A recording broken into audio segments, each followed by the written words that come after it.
What's going on, everybody? Welcome back to the Hardworking Happy Hour. I'm Sean. And I'm Catherine, and as always, we'll be breaking down all things trades, entrepreneurship, and turning your creativity into a passion career.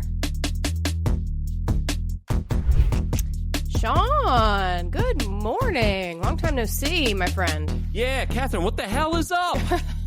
What's going on? How you doing? Oh, I'm doing great. Oh, I've seen really? you all week. Oh, that's been great. No, Actually, it's been longer than a week because you were in Florida, so it's been like a year and a half. How the hell you been? You've aged like crazy. My God. It's like space aging over here. I know. How long have I been gone? Like Interstellar, which, like you haven't haven't aged at all. I have just, oh my God. Well, yeah, I don't age. I don't age. These lines on my face are just so the world knows the wisdom I've acquired. And the laughs that you've had. Oh, God, so the many. laughs. So many. I remember you guys told me about Interstellar. I've never seen that, but the time-space continuum, you know, with black hole, it sounded very fascinating. So yeah, I do have that on my bucket list to watch that before I die. I think you'd like it. It's real trippy, and I feel like it's one of those movies you have to watch like twice to like really like gain all of the little nuggets of plot line. But it is really good. All right, I'm out. Okay. I'm out. Too much. I already have to watch it twice now. I simply don't have time. Okay. But you're right. You're a busy man. I'm so busy. Maybe I'll write down the cliff notes for you one day. Oh, that'd be great. I'm sure there's a YouTube video I can get kind of highlights of it. So definitely, for sure. We'll do that. For sure. Yeah, very interesting space time stuff. But yeah. Anyway, no, we've both been on Earth, and we've aged at the same pace. And we just haven't. I was on vacation for a few days, which was great. And Catherine's been working from home because we don't have good Wi-Fi. And now she has gone vertical. What is that? I've got vertigo. Got a touch of the vertigos. Have you tried listening to that U2 song, Vertigo? No, God, that would make it worse, I bet. No, probably counteract it. So tell us a little bit about your vertigo. What's up with that? Well, I thought vertigo was like a made-up thing for old people, and turns out I was wrong. It, like, if I stand up, I feel like I'm going to fall over. When I'm laying down, you know when you're drunk and you have, like, the spins when you lay down? It feels a lot like that. Oh, and, yeah. But have you tried getting drunk to counteract it? Haven't, but maybe should. Definitely should. But Pat and I went on a walk on Tuesday night, and I like fell over, and I was like, what is happening? Like, I feel like I'm like about to pass out. I don't know what's going on. It's a very strange, it's really like disorienting. And also like, I feel like I can't think of words, which is going to be great for this podcast. Yeah. Wow. You're really queuing up for a great episode here. Excited about that. But it felt very dramatic and all. And then, like, when I went to urgent care yesterday, they're like, yeah, you probably should have a sinus infection. Here, take these antibiotics. And I was like, huh, that's it? Okay. So hopefully that helps. We'll see. TBD on that, I guess. Well, antibiotics are an amazing thing, first of all. And I just remember last week I had that, I don't know, something had gotten lodged in my thumb, and it wasn't a big deal. And then it must have gotten infected and turned into this disgusting, painful, super swollen thumb.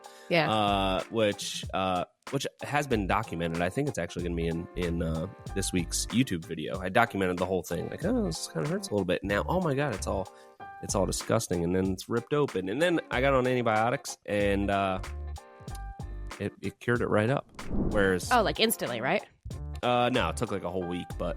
Oh, really? Yeah. I feel like that kind of stuff usually feels better after like a day. No, it was pretty messed up. Did you see how swollen it was? My thumb was like twice the size. Yeah, it was. I was a little concerned, to be honest, because I went to urgent care, and then they said, all right, we're gonna poke around just a little bit in here, but it's in your thumb. There's a lot of things that we can mess up, so I'm not gonna do much, but we'll try to relieve some of this pressure. We'll put you on antibiotics, and I want you to follow up with a hand surgeon. And I said, what? I didn't know it was this serious. I thought you were just gonna, give me some antibiotics and it was gonna go away. And they said, no, you need to follow up with a hand surgeon. Yeah. Anyway, fast forward. Are you going to? No. I took the antibiotics. They scheduled me for a follow-up with a hand surgeon, and I simply just didn't show up. Oh, okay. So no cancel or anything. You just didn't go. I was going to cancel. I tried canceling through like this app thing that they have, and it said you have to call the office. And then I got busy, and I was like, you know what? I'll get the message when I'm just not there. That's how that's how these hospital-owned practices operate anyway. Nobody's got an appointment. People got an appointment. They don't show up. Nobody cares. Nobody cares. God, it's just too big business these days. There's no personal touch in there. There isn't. You can't go to just like a family doctor anymore. Yeah. I used to walk to the doctor's office when I was a child. It was around the corner. It was around the corner, and it looked like it was in a house. Yeah. So, I know exactly what you're talking about. Yeah, I know. When I went to urgent care, they were like, well, who's your primary care physician or whatever? And I was like, I don't know. Whichever random urgent care I go to. What do you mean primary?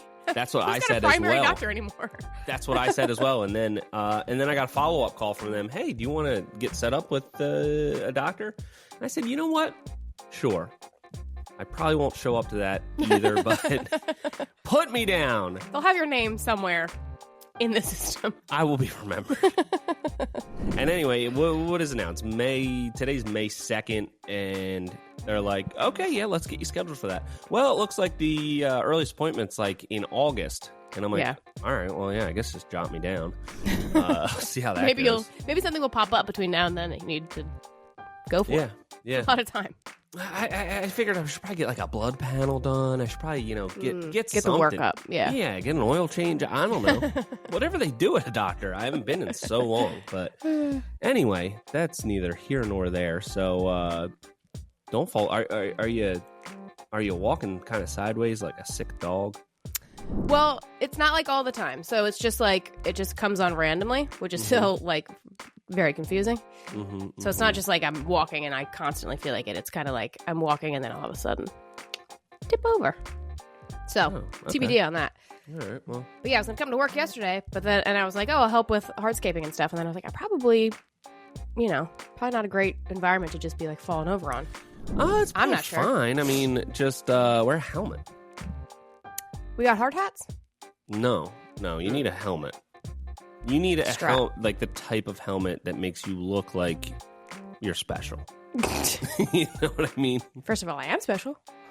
We all are in our own way, and that is very true. So anyway, hopefully that clears up for you. I'm sure it'll be fine. We are praying for you. Thoughts and prayers. Thank you. Thoughts and prayers. Not sure if those do anything, but thoughts and prayers. Thank you so much. Thank you. I can't commit too many thoughts, but I'm thinking about it right now. Hopefully that clears it up. You did ask me about it this morning, so that was kind. Oh, perfect. All right, anyway. How was your vacation? Oh, vacation was great. Vacation was great. Do you say Florida or Florida?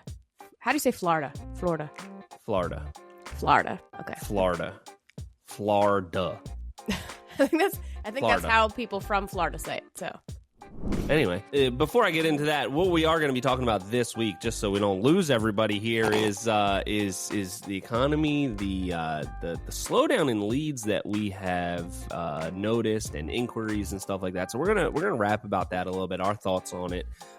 There's some interesting stuff with how all this tariff stuff's working out and stuff. So that's what we're gonna get into. But let's talk about my vacation.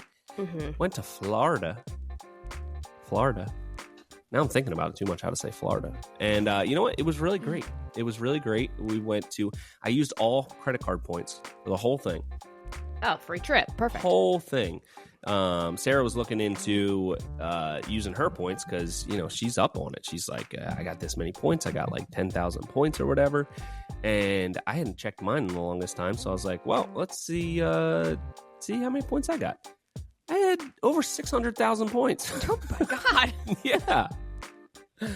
I hadn't done anything with them in quite a long time. So I think it's 1.5% back. So it's $400,000 worth of expenditures to get this little vacation. So nice.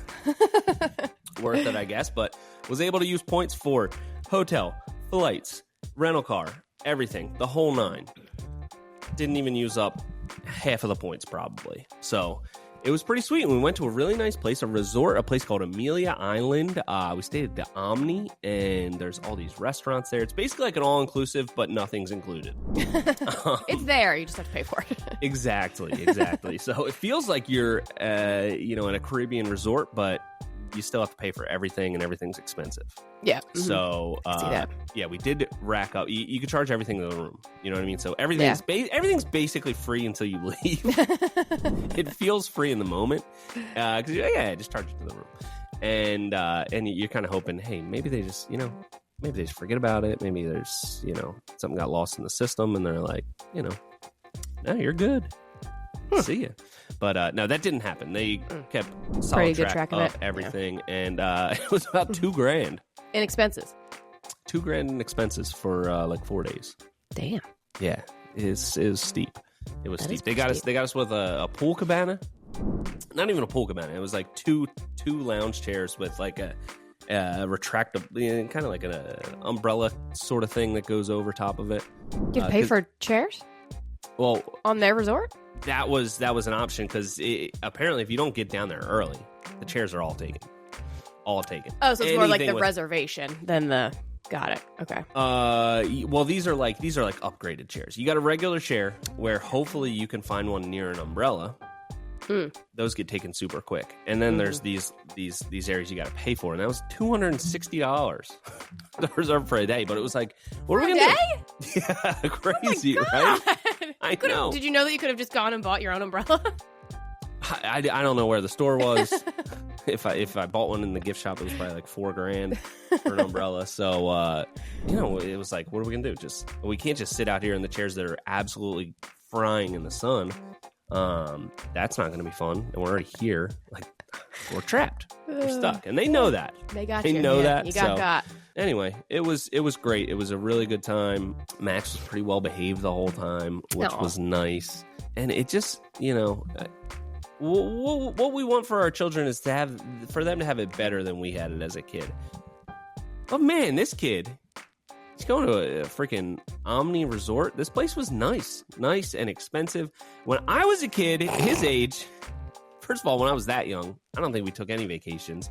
But then when we did, it was like, all right, Dad's clearing out all the tools from his van. We're going to put a couch in the backseat of the van. None of us are going to be strapped in, and we're going to go on a road trip somewhere. Maybe like, I don't know, Busch Gardens or something. And there's going to be threats to turn around the van about 100 times on the way there. He might do it. He's done it before. And then, in the interim, staying at like a Days Inn on the side of 95 with that indoor pool that's just disgusting. Makes the whole place smell like chlorine. The whole place, and the floor has like this weird slime to it, Bit of a stick, yeah. Like a stick and an also opposite of stick, a super slippery slime situation. Just a good old American highway hotel, and he's not going to have that experience. And I don't know if that's good or bad, but he better be thankful. My God. I don't know. Take him on a road trip. Just the guys. Go rough it for a little bit, so he has a taste of the. Go rough it in a Days Inn or a Econo line. You got to take old truck since that's you have to take your oldest vehicle. Which, well, no, I guess that would be a dump truck. Take the dump truck. He would love that, actually. All right. Well, yeah, it was great. It was great going for a couple days, and you guys took care of business while I was gone? Nah. Perfect.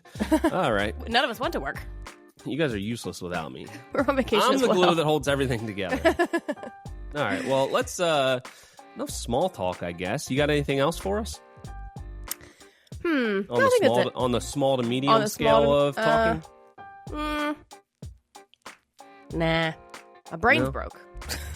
Yeah, great. Okay, business as usual. I'm holding it all together here. All right, well, let's move into the topic of the day, which is inquiries. Where's everybody at? Where everybody at? It's something that we've been hearing rumblings of through our industry friends, through social media, all that kind of stuff. People, a couple months ago, I'd say up until probably a month ago, it was kind of like uncertainty, because it's a slow time for a lot of people, at least for leads, starting off the year, January, February, maybe March, especially if you're doing outside stuff. It's like you got to wait for those first couple really nice days to have everything start pouring in, whether you're building backyards like us or you are doing more seasonal kind of stuff or even interior stuff. A lot of people don't want the work done in the middle of the winter, so it's a little bit slower for everybody. But now that it's moved into May, we're definitely noticing a big decrease in just quantity of inquiries on our end. Obviously we are not a accurate gauge of what the state of the economy is or the industry in general, but I think we can glean little insights from our experience for sure. We're super niche, so and we're not spending a whole lot on at time of purchase marketing, like Google ads, people saying deck builder near me, all that kind of stuff. We're not advertising to that. It's more of a long play for us, so it's not an exact reflection, but I think at this point it is definitely notable. I would say a notable sign of things slowing down, and I'm really not sure if it's just economic uncertainty as a whole with the stock market, if it's people just kind of waiting to my opinion is I think it's not so much people have a grim outlook on the economy or people are in dire financial straits, but I think there's just so much uncertainty with the tariffs and everything like that. The stock market's been so up and down lately, and I think people are just waiting to see how things shake out. I don't think people are like, with the economy most of the time, things just kind of work themselves out. You go through a down period, you go up. These tariffs definitely seem to have a big impact on it, but I think people are just like, I feel okay right now, but let's just see how these things play out, because one announcement from the administration can tank the stock market like it did with announcements of some of the tariffs a couple weeks ago. And then, with the announcement that tariffs were going to be delayed for another 90 days, the stock market went right back up. Not totally, but, you see these huge swings, and it's all dependent on very specific legislation or executive orders and all this kind of stuff. So I think people are just waiting to see, because it's so connected to something that can happen right away. It's not like a collapsing housing market that's going to snowball and then just kind of break free. I think it's like people are waiting.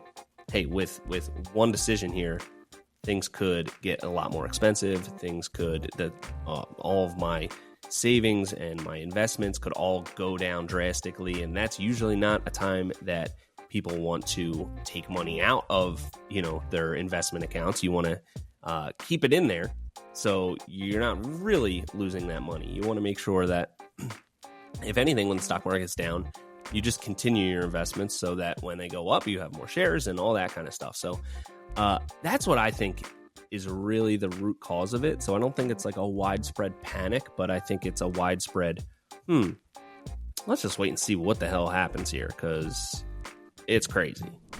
Yeah. What do you think? It definitely feels like a very wait and see mentality. And I think on the news, I hate to say so flippantly, but rich people are always going to be rich. They're going to be fine either way. The middle class is almost non-existent. The rich are getting richer, the poor are getting poorer, and so I don't think it's necessarily I don't want to take money out of my investment accounts, which, I mean, sure, that's part of it, but I also think that when you're listening to the news about all of the tariff stuff, they constantly talk about the cost of construction materials. That is one of the topics they're always talking about. So I think that when a person who isn't in construction, or if you are in construction and you hear that, you're kind of well, I'll just wait and see how these things kind of shake out, because like you said, it's been so back and forth with, okay, we're going to tariff them at whatever, 50%. No, now it's 125%. And where is this material coming from? And is there a way to get an American, but they still have to... So it just feels very wait and see because it's not... Everything's so up in the air. And I always hate to talk about our inquiries because we do things a little bit differently, and I don't think that we are like a good gauge of people, like other deck builders that like really shouldn't compare. Like we shouldn't really be comparing us to them just because we do things so differently. And with our inquiries, sometimes because we have this like large platform, we get a lot of inquiries, and it'll be like, can you come to Georgia and build us a deck? Or can you come to Washington and build us a deck? And it's like, well, first of all, no. But second of all, like, that's still a sign that people are interested, but not just locally. But now it's been like, it's so apparent now that it is slowed down that it's like, slowed down? No. Did I just make that word? Yes, slowed you did. That's down. not slowed. Slowed down. Now that it's slowed down. Now that it is so apparent that the inquiries have slowed down, now I feel comfortable being like, yeah, this is definitely like taking a hit on inquiries for sure. Yeah, absolutely. You know, and again, I think it's hard to really, number one, you know, we're not high volume, so like we're not tracking our inquiries and amount of leads. Like we're always booked out further than we can build. Like we always have a great deal of comfort in knowing that we're going to have work for quite a long time. So we aren't usually super reactive to like leads slowing down or anything like that. Whereas anybody in the construction industry that is more volume based, they're going to be like really, if they know what they're doing, they're going to be tracking where the leads are coming from, how many are coming in, comparing it to last year and the year before. And that's where you can really see these trends as far as like, okay, now definitively we are down from last year, and let's look at how much ad spend we've done compared to last year and all that kind of stuff. And you can really see exactly how it's impacting you. For us, it's more of a hey, we can just definitely notice it. You know, it's not something that we've had to track because it's not our goal to what? That makes it just sound like we exist on vibes. We feel like, hey, why don't we give the inquiry inbox a vibe check? You know, a weekly vibe check.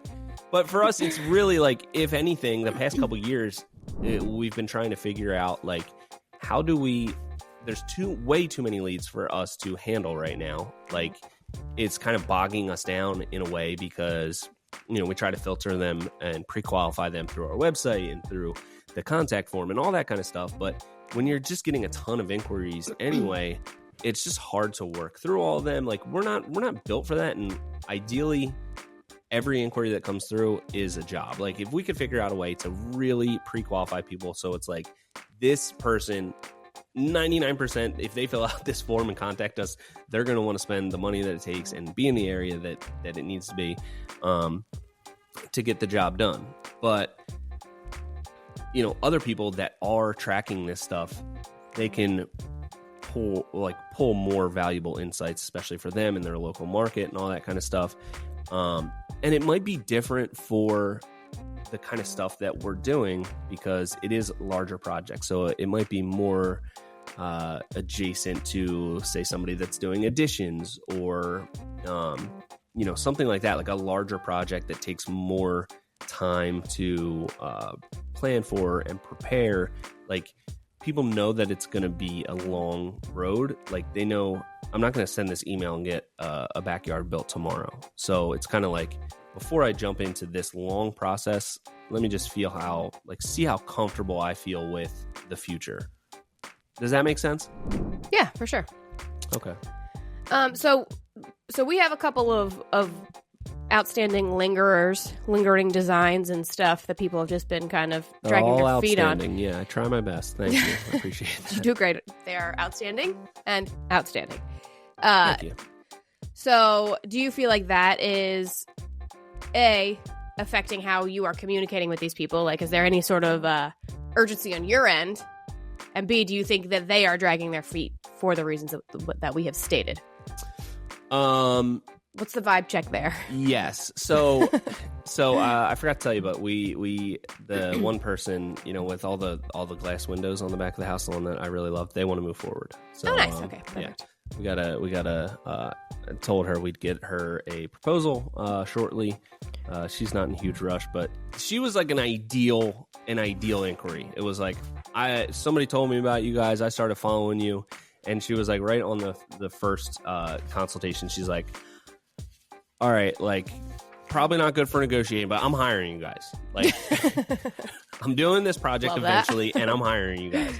And I was like, well, first of all, not good negotiating on my part, but I saw the pictures of your house and I absolutely am in love with it. Like I'm doing your project. I don't care how much I have to take off. Like that was a project that I just was like so excited about. So yeah, this one feels like an absolute perfect intersection of the type of client we want, the type of project we want, and I'm really excited about it. So on the other, that wasn't really a question you had, but the question you had was, am I doing anything different? And right now, begging, groveling. We'll give you a discount. Please. We'll pay you. We'll pay you. No, not really changing anything on my end. And honestly, I've come to kind of enjoy these times of like slow inquiries. It gives us a chance to like catch our breath, to focus on the jobs that we already have in the queue, because we're booked into the fall. So we have months of work, and it just allows us to focus more on kind of catching up and doing everything the best we possibly can on our current project. Because, Catherine, I've been in this game a long time. Yeah. 10 years. So not that long. But I think I always have the outlook that it's going to work itself out. Like, I don't think that, I think that we have enough of a differentiator. We're unique enough. We, appeal to a certain type of clientele in enough of a way that the jobs are going to come in. I'm not worried about us just sitting around like, oh, nobody wants anything done. Mm-hmm. But on a higher volume business, that would absolutely be a concern, especially coming off of the last couple of years when demand has been so high for everything construction related.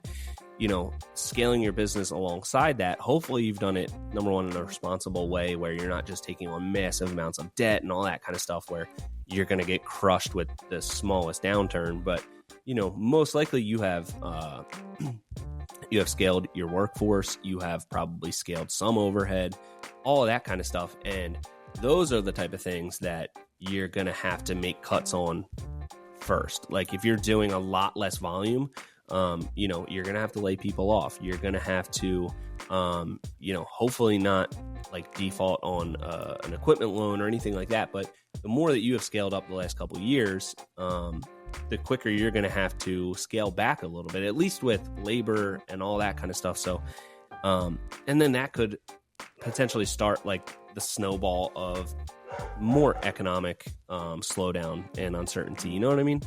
Yeah, for sure. How do you feel about the slowed inquiries? You're always worried about it. God, impending doom. Impending doom. Is this what's causing the vertigo? Vertigo can happen from stress, and maybe I hadn't thought of that. Just chill out. Yeah,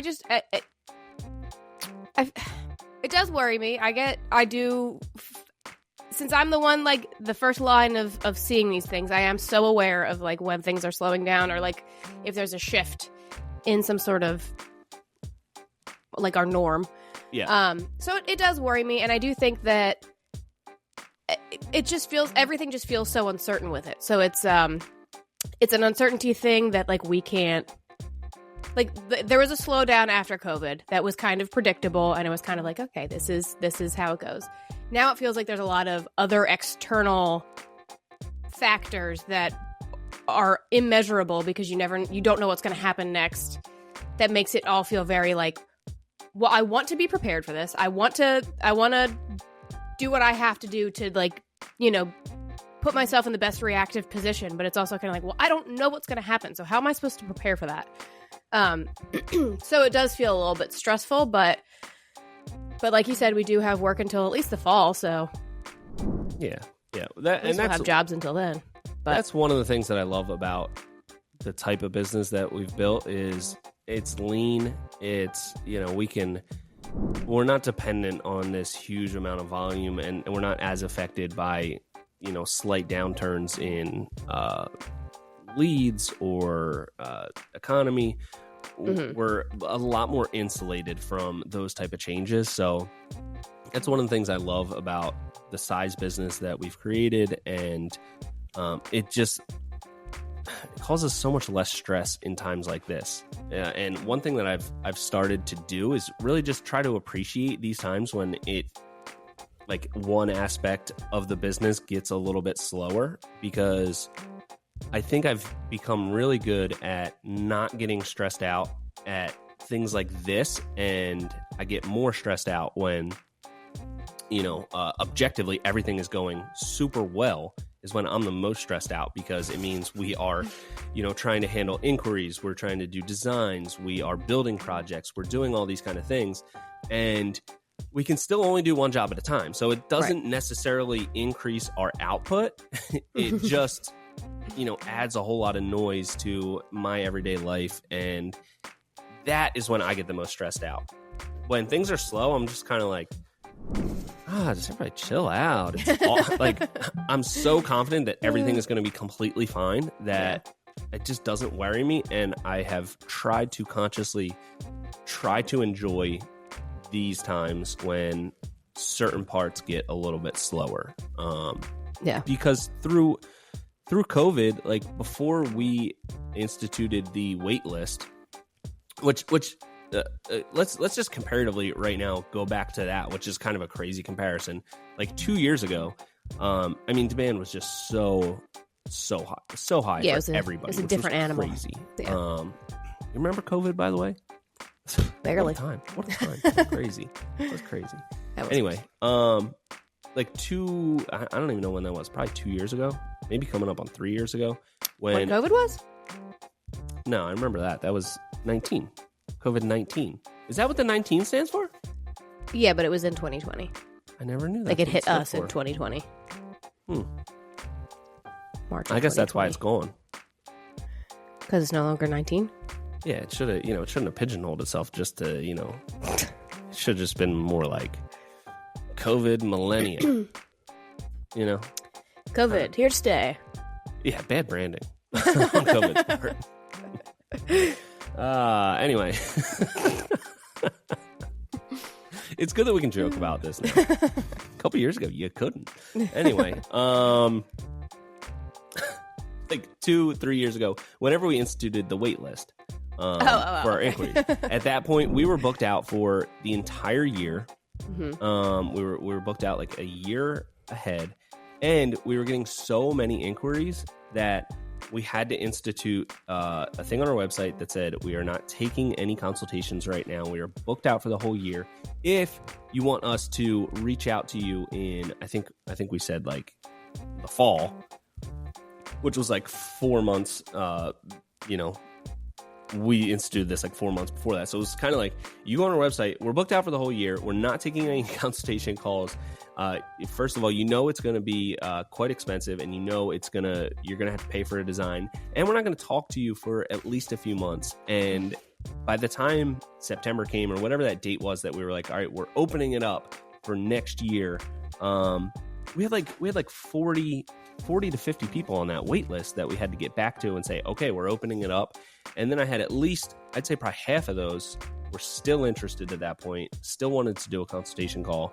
And with that was our design season experiment, which worked out great. And before January, I think we started that September 1st-ish, somewhere around there, starting consultation calls.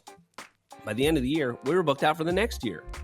So we had sold enough of those projects to be booked out for another year, which was great, and it was cool. It was kind of an interesting experiment doing it that way, bulking all of the designs together and all the calls together.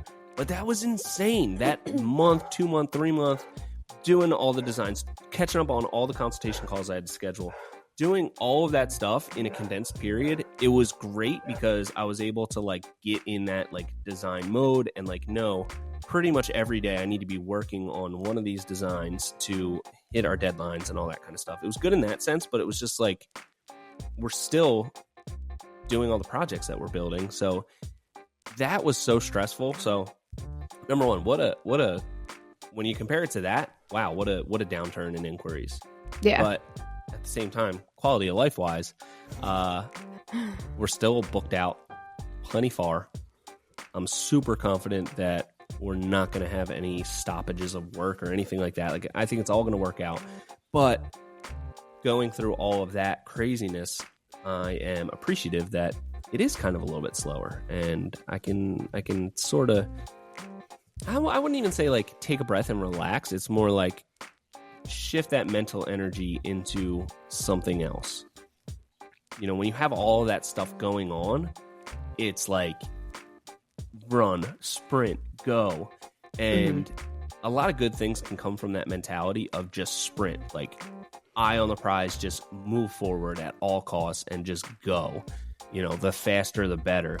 But that's good for some things, but just like slowing down and being more mindful and reactive to things in the moment is really good too. So I think you kind of need both sides of that to run a good business and make adjustments. If you're just sprinting all the time, like full speed ahead, you're going to get pretty far, but you're probably going to pick up a lot of bad habits along the way. You are going to, you know, not be the most efficient.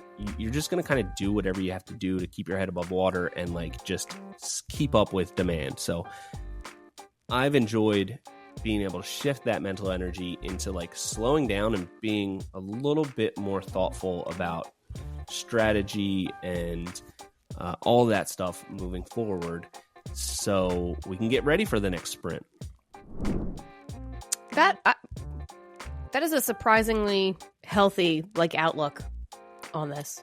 Oh. Thank you so much. I feel like you're usually prone to like I don't want to say you're prone to stress, but you're prone to the like all or nothing mentality. Oh, absolutely. So let's not get into my my workout routine. Right now I'm on the nothing. Oh, okay. I need to shift. I need to shift into the all portion of that. Right now I'm on the nothing portion. But that shift will be happening. So I still do have that all or nothing mentality, but I think, like, you know, I came up with this saying and I think it's pretty good, and maybe it should be like, I don't know, on a poster or a t-shirt. Okay. Life has waves, but don't be scared. Learn how to surf. What's that saying? You know what I'm talking about. I have no idea. You don't know what I'm talking about? I don't. It's I do like how you started with, I made this up. And now I thought like that was going to be a joke because it's such a popular saying, but you're like, I don't know what you're talking about. I forget what it is, but what's the other one? Like rain can't or control shine. the wind, you just control you just shift the sails. That's something. That's you go. One. Yeah. Okay. You would be more prone to that type of analogy. You can't control the weather, but you can buy an umbrella. I might have made that one up. That one's not great, but yeah, I think like it is. I do feel like I have a healthy amount of go with the flow right now. Not always, but right now I feel like I'm going with the ebbs and flows in a healthy manner and trying to take advantage of it. And just, you know, sometimes when you are sprinting and you're just going full steam ahead, you're really losing track on where you're going and if you're going to the right destination. And you need to like course correct from time to time. And when things do get a little bit slower, it's a great time to kind of take a breath and mentally step back a little bit and just like kind of evaluate the most basic things. Like, is there just a different, like totally novel way we could be approaching something? Is there a, you know, are inquiries slowing down because we need to like restructure the whole way people get in contact with us, or how we have we gotten to a point where like a lot of people see that we just have a lot of followers, so it's like, oh, they're probably booked out for 6 years. So like, do we need to be more upfront? Like, we do have some availability. Like, don't be afraid to reach out. Like, you know, just because you might have seen a lot of our videos doesn't mean that we're going to be 10 times more expensive than another good company, or that we're going to be booked out for 100 years, or just we don't take inquiries. Like, maybe we need to be more mindful of how we go about that. So there's always these adjustments that can be made. And if during those slow times, you're being mindful of evaluating, like, what is the process of each part of the business, like, you can see these like novel insights that you would probably miss if you're just sprinting full speed ahead. Yeah. Does that make sense? You're being very, very philosophical today. Well, that's my middle name's Phil. It's not. That's true. A lie. That's a lie. It wasn't even a joke. It was just a lie. My middle name's Michael. And I guess I feel okay about that. About Michael being your middle name? Yeah, I never really thought about it. You know, like whether I liked it or not. It was just like, that's my middle name. I think I like Sean. I think I like my first name. Okay. How do you feel about yours? I think Catherine's a nice name. I don't think that I think if you put me out on the street and people were like, what do you think this person's name is? I don't think anybody Catherine, we're not going to put you out on the street. Things are not that dire. I do love my middle name, though. Howard? Howard. Yeah. I feel like that suits you better than Catherine. Yeah. Yeah. Hey, you're definitely more like, Howard, what's up? Shut up, Howard. Hand me another Bud Heavy, Howard. Let me bum a smoke, Howard. You think Howard's a Bud Heavy guy? Howard? Yeah. I think so. Okay. I think so. Hadn't thought about that. The only Howard I know is actually a woman, but she does look like Dog the Bounty Hunter. So take that for what you will. I'm talking about you. And you also know my dad. His name's Howard. Oh, really? Mm-hmm. Is that his first name? Yeah. Oh, what a guy. What a guy. That's where I got the name from. Really? Yeah. I never would have thought that. I was the fourth kid and a girl, and somehow I was the one that ended up with Howard. But I love it, so happy about it. That's great. That's great. Yeah. All right. Well, that's you know what? Let's just stop while we're ahead on the philosophical stuff, because I'm probably running out of it. But quit while you're ahead. Perfect. Quit while we're ahead. So, do you want to get into that one part of the show that I always look forward to? That's so much fun and so entertaining. I sure do. You got it. It's time for our working happy hour construction tree. And I'm excited for this week because right before this interview, that's not really an interview. We can make it an interview. Chat. Yeah. For this episode, I was at the dump. That is exciting, Sean. Congratulations. I think so. First of all, where does all the trash go? So all of my questions are trash related. So I'm excited about it. We'll see how good if your trash knowledge is top notch or if it is totally rubbish. I do want to, first of all, apologize for my dogs freaking out. Tell them to shut up! They are really fucking losing it. God. They're losing their minds for some reason. I do apologize about that. Okay, do you want to start or do you want me to start? Why don't you start? Okay. Or do you want me to start? You know what? I'll start. Okay. You don't seem ready, so I'll start. Sorry, I was pulling it up. I did this yesterday, so I had to pull it up on my phone. Sorry. Oh, okay. Flex. All right. True or false? 90% of trash generated in the U.S. goes to landfills. 90%? 90%. Where's the rest of it go? In the ocean? Not part of the question. 90% of trash generated in the U.S. goes to landfills. True or false? Okay, God, that's horrible if that's true. I mean, it's got to go somewhere. What do you mean? Yeah, but it should be like recycled. I don't think any of the something. options are good. Are you considering trash and the recycling separate? Or is recycling in this statistic? I'm gonna go false. No. I'm gonna hope for something else. I think this is just trash, not recycling. All right, still going false. You're right. It is false, but it is 70%, so it's still a lot. Not great. And I'm not sure if it's a really good idea or a really bad idea to just be like, you know what? Hey, we got all this trash. If we just bury it, nobody's going to notice. That's like the logic of a dog. Let's just bury this. Just bury it. You know, just bury it. We'll forget about it. Once it's out of there, it's none of my business. We'll forget about it, that it's there. But if we dig it up later, we'll have a nice little surprise. Oh, a bone. Oh, a gigantic mountain of trash. So I was looking for some trash. I was looking for some trash. Just found a bunch. Look at this. Amazing. All right. What do you got for me? I thought we were like shooting it into space or something. Didn't people want to do that? Where'd we land on that? Everyone wants to do that, first of all. Just because it would be cool. But no, I think that is not really, I'd say, plausible, maybe. Because the other thing you can do is just burn it. Also bad. Also bad because of the trade-off of how much energy and like pollution and stuff it takes to shoot stuff into space.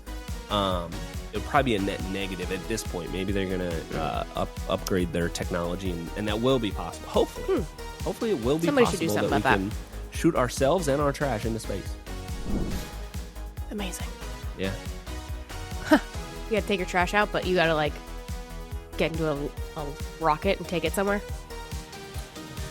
I don't think you would be accompanying your trash in this scenario, but can you imagine if you like eventually like we live in space and there's no gravity and like space gets as polluted as the Earth and it's just like you just like bags of trash floating around.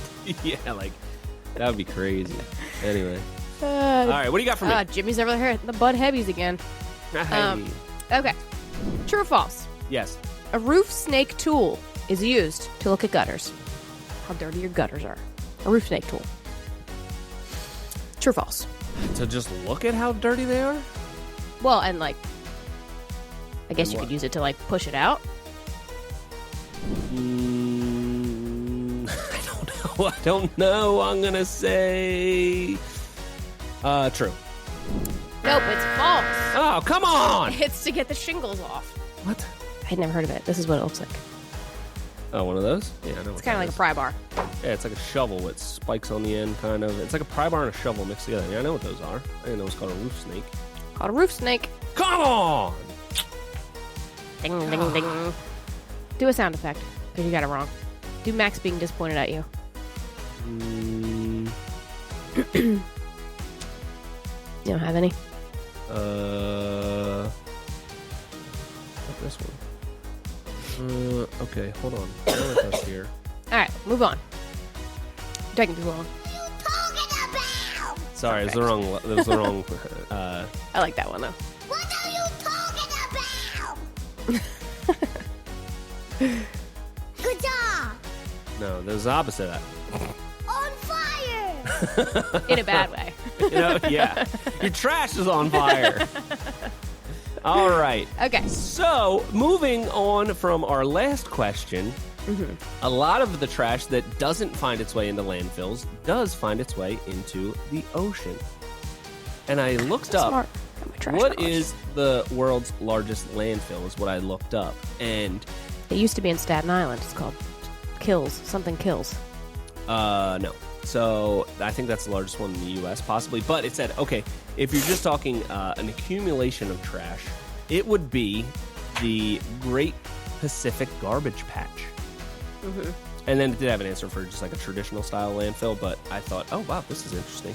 So I think we've all heard about this floating trash island that is in the Pacific Ocean, and it's a convergence of currents that accumulated all of this waste, mostly plastic because it's buoyant, obviously, into this giant floating trash island. So how big is the Great Pacific Garbage Patch? Is it 618,000 square miles? Is it 16,000 square miles? 192,000 square miles? Or 311,000 square miles? Any of those answers are appalling. That's horrible. Yes, it's all a lot. Oh my god. Okay, so we're talking thousands here. So thousands of square miles. So 618, 16, 192, 311. Oh my god. I guess I'll go C. 192,000 square miles. 192. Yeah. You are wrong. It's worse? It's so much worse. Yeah, 618,000 square miles. It's approximately twice the size of Texas. What? Yeah. Why isn't somebody doing something about that? That's crazy. Because there's nothing you can do. What can you do? I have heard that it's more of like a debris field rather than like a compacted. It's not like a compacted thing. It's more of like a full debris field. So. Oh yeah, it's not nearly as bad as they're making it out to be. That's horrible. Fake news. And anyway, haven't we wanted to figure out, what happens with those Garbage Patch Kids? They're all out there. Yeah. Do you remember those Garbage Patch Kids? I think that's it. Yeah. It's definitely true. You remember that? No, it was like a toy. Cabbage Patch, but yeah. No. Garbage Pail Kids. Oh, Garbage Pail Kids. Yeah. Okay. Yeah, you're right. All right. Well, put some kids in a pail of garbage and see what happens. Yeah, Garbage Pail Kids. Yeah. I remember Cabbage Patch Kids, but All right. My question. Yes. The largest construction company. Okay, go ahead. Construction company. Yes. In the United States is a company called Bechtel. They are in more than just the U.S. So they're global. They're global. And they specialize in engineering, construction, and project management, working with major clients like NASA and the U.S. Department of Energy. They do a lot of infrastructure work. And they were founded in 1898, which I find this interesting. They're called the Bechtel Corporation. They were founded in 1898, and the current CEO is Brandon Bechtel. So it's like really been passed down through the male lineage of this family. That's pretty cool. Yeah. They have 55,000 employees. What do you think their annual revenue is? Do you think that it is A, $6 billion, B, $12 billion, C, $18 billion, or D, $25 billion? 6, 12, 18, or 25? 25. 18. Oh, come on! God. All right. That's a lot. That's a lot of money. Yeah. I just would have thought, because you get in these government contracts. Well, now Doge, they're slashing everything. It probably used to be $500 billion, but now, everybody's getting a fair shake or whatever. I don't know. You just hear, government contracts. They're just raking it in. They're just giving anybody money these days. Oh, it's crazy. It's crazy. Who needs corporate welfare? Bridges or whatever. God. Anyway, yeah, they're paying these guys so much. I feel like all you hear is every single bridge is about to fall down. That's all they say. They're like, according to our inspection report, yes, this one is about to fall down as well. It's pretty bad. It's not good. I think bridges were mostly built around, like a lot of them are built around the same time, so that's why they're all kind of failing at the same time. Yeah, and they used to put them up so quick. They used to go up in like a couple days. They don't know what they're doing. Now nobody knows what the hell's going on. Nobody knows what the hell's going on in this industry. Anyway. Yeah, all the bridges near us, well, not the one that's directly closest to me. All the bridges near us are on fire. That would be bad. That would be bad. All right. Recently there was like a statement that was released that the major local bridges near us all are like under inspection or whatever. Yeah. But the way that it was worded was that like all of these bridges are horribly unsafe, but really they're just flagged for someone to look at them because that freighter hit the one in Baltimore. Yep. And they were like, we need to make sure we have lots of freighters that go up and down this river by us too, or by me. You don't live here anymore. And they got flagged to be like, hey, if a freighter hit this bridge, would it be okay? And everyone around here was like, oh my God, these bridges, don't use the Ben Franklin Bridge into Philadelphia. It's gonna fall down. But that's not really the case. So be careful about your bridge news. Yeah, everyone. Yeah. I was trying to think of a bridge pun, but I couldn't think of one. But the statement I saw was, yeah, they're all in really bad shape, but it said, think about it. What are the chances that you're on the bridge when it collapses? You're probably fine. So, that's the report I saw from the official government.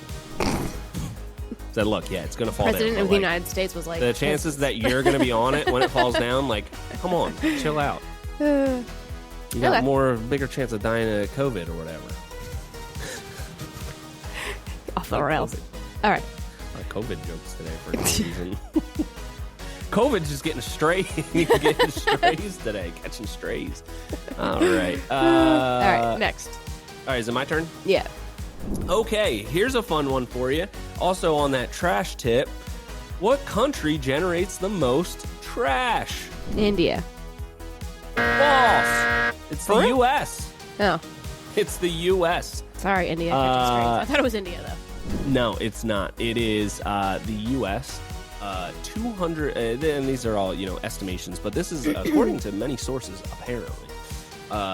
292 million tons a year. 292 million tons. Yeah, a number that large doesn't mean anything. Yeah, I can't fathom that. I kind of think of what that would look like altogether, but I'm not sure. But anyway, second is China, and they were like somewhere around 220 million tons or whatever. And then India and Brazil, and they were both under 100 million tons. These are all estimated, so who the hell actually knows? But, it is real. What? You think that's going to work? I see you silently mouthing to your dog, Layla, stop. I was screaming and I just have my mic muted. Oh, you did? Okay, all right, maybe it will work. I was like, what is it? This doesn't work. Anyway, I want to do some more research on landfills because I find them so fascinating. They are fascinating. But there is that one in... Oh, sorry. Go ahead. Oh, well, you know what? No. Go... We'll touch on this in a second. Finish your last question. Oh, we're going to come back to the landfill thing? Oh, wait. You already asked me the last question. No, Are we done? No. Oh, okay. I have one more question to ask. Oh, yeah. But I wanted to say something about landfills. No, we'll come back to that. Let's finish up construction trivia. Okay, this is a math question.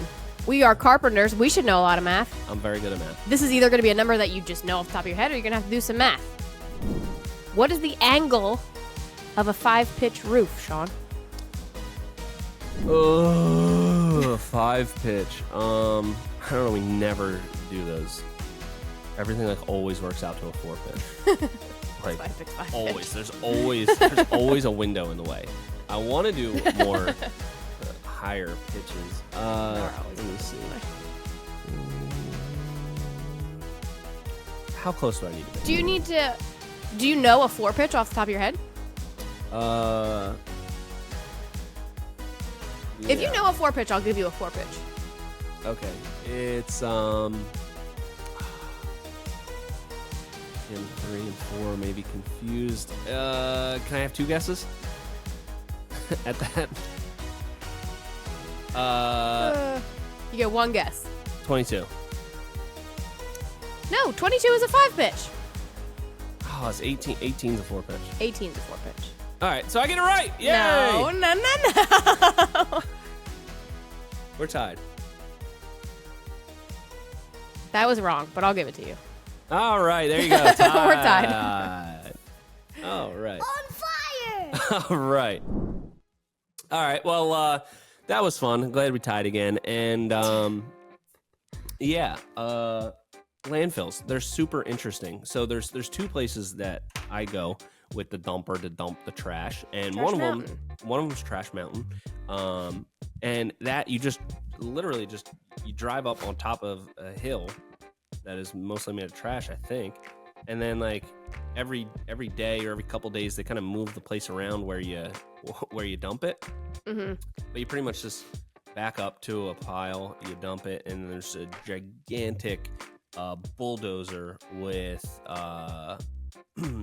compacting wheels on it, and it just drives over the trash nonstop, and I guess compacts it, and then eventually when they're like, okay, this spot has enough trash, I guess they cover it with dirt, and that's it. That's what I don't get. Is it just like trash, dirt, like in layers? I'm not sure. See, that's what I'm not sure about. And then there's also all these pipes that come out of the ground. Yeah. Is that for the fumes? I'm guessing it's like some sort of off-gassing effect. Or maybe it's some sort of, I don't know, so they can see what happens to compacted trash. Like, we've got all this trash in here. Let's see what happens to the trash at the bottom after 10 years. I don't know. But and what about okay, so paint and like batteries you're supposed to dispose of in a different way. Where do those go? In some other landfill? Some toxic landfill? I think probably the same spot. I don't know. They just want you to think it's going somewhere else. I think so. I think mostly it's just smoke and mirrors. But the other place I go is, which I prefer to go now, is a place where you dump it inside in this huge warehouse, and you just dump it, and there's rail cars there, and they load it onto rail cars and ship it to God knows where. Probably some massive landfill in like the Midwest or something. But they just all day just loading up rail cars with trash and sending it on its way. You don't dump it right onto the rail car? Someone has to physically move your dumped trash? They have a huge excavator in there with a claw bucket and just picks it up. The rail cars are huge. Like the walls on them are probably, and they film all the way to the top. It would be impossible to dump it in there. Oh, okay. Yeah, it's pretty wild. And then they have people like climbing, because each one needs to be covered with plastic when it's done. So they have people just like standing on top of the trash rail car, like pulling this. And they're huge. The walls on these rail cars, I feel like I've never seen them this big. They got to be 15 feet high. They're huge. And you never asked where they go? No. I think it's like a don't ask, don't tell kind of thing. They might just like, I don't know, just drive around. They might retract that plastic halfway through the trip and just like wait till it all blows out and then just come back to the station. I don't know. For some reason, I feel like it goes to Ohio. That's just been my guess in my head, but I think we should do hop on one of those train cars, follow it, see where they go. Rail trip. Pod from the rails. We could just Apple ID, an Apple tag on it. AirTag. There you go. That would work too. Yeah. Have you seen in I think it's somewhere in Africa, there's like a coal car that you pay like whatever, like $5, and you can ride this rail car full of like coal. It's like people come off and they're like incredibly dirty, and it's like super dangerous apparently, but you can ride the rail car for like 1,000 miles or something from like one city to some other city. It's like the most dangerous railroad trip or something. I keep seeing people on the internet doing it. Wow, that sounds interesting, I guess. But anyway, all right. Well, that is pretty much it for this week. And I think the thing to reflect on this week is, number one, take account of whether this downturn is really going to impact your business like right now. If you're really in a bad spot, maybe this doesn't apply to you, but everybody's mostly going to be okay. It's going to be okay. And I think we spend a lot of time stressing out for the wrong reasons when everything ends up being fine anyway. So if you feel yourself being stressed out right now because of the uncertain economy, because of slowdown in leads, really step back and assess, is this something I really need to be stressed about, or am I just kind of being stressed for no reason? Is it going to change anything? And a lot of times these things are just going to work themselves out. They're going to work themselves out. So keep a level head and try to take a little bit of enjoyment in these times when certain aspects get a little bit slower. And, it allows you to reevaluate things. It allows you to kind of catch your breath a little bit, and it allows you to step back and maybe identify some things in your business that went a little bit awry and a little bit inefficient when you were sprinting. So slow down, walk, and look around. Go for a walk. It'll be fine. Go for a metaphorical and a physical walk. So that's what I got for this week, and I hope you enjoyed it. Everybody, stay good. We love you, everybody. And until next time, this has been the Hardworking Happy Hour. See you next week.